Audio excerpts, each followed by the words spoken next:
নমস্কাৰ PB news অসমলৈ আপোনালোকক স্বাগতম জনাইছো মই পংকজ বৰুৱা চাও আহক আজি দিনটোৰ কেইটামান উল্লেখযোগ্য খবৰ গহপুৰত বিজ্ঞান শিক্ষাৰ ক্ষেত্ৰত নতুন অধ্যায় গহপুৰৰ টিঙালিবৰী শিক্ষিত যুৱক ভাস্কৰ বৰুৱা উদ্যোগত ত্ৰিবেণী এণ্টাৰপ্ৰাইজৰ শুভ উদ্বোধন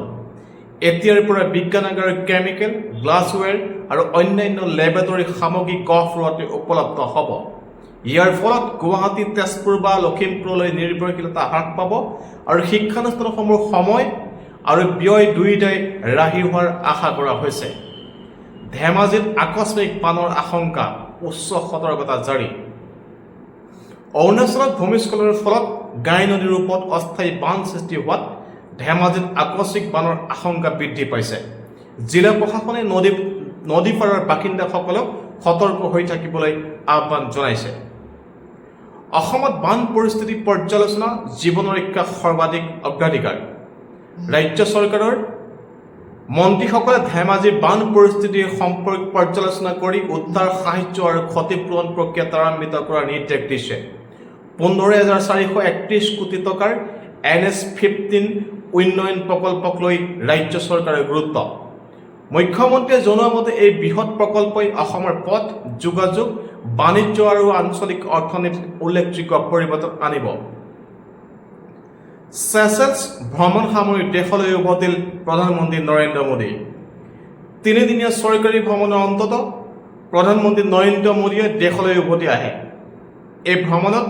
ভাৰত আৰু চেচেলছৰ মাজত 9খন চুক্তি স্বাক্ষৰিত হয় আৰু 1,250 কোটি টকাৰ ঋণ সহায় ঘোষণা কৰা হয়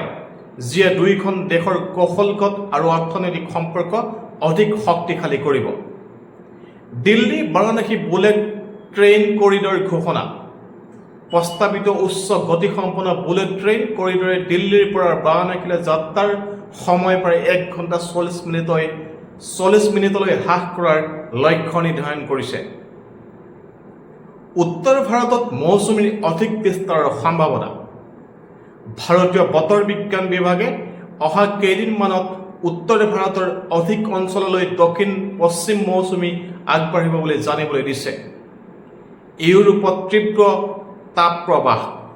হাজাৰধিক মৃত্যুৰ তথ্য বিশ্ব স্বাস্থ্য সংস্থাৰ মতে ইউৰোপত চলি থকা অস্বাভাৱিক তাপপ্ৰবাহৰ ফলত 1300তকৈ অধিক অতিৰিক্ত মৃত্যুৰ ঘটনা নথিভুক্ত হৈছে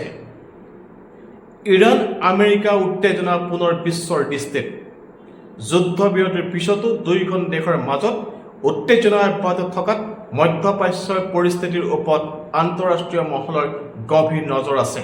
আৰু এই আছিল আজিৰ দিনটোৰ কেইটামান উল্লেখযোগ্য খবৰ ধন্যবাদ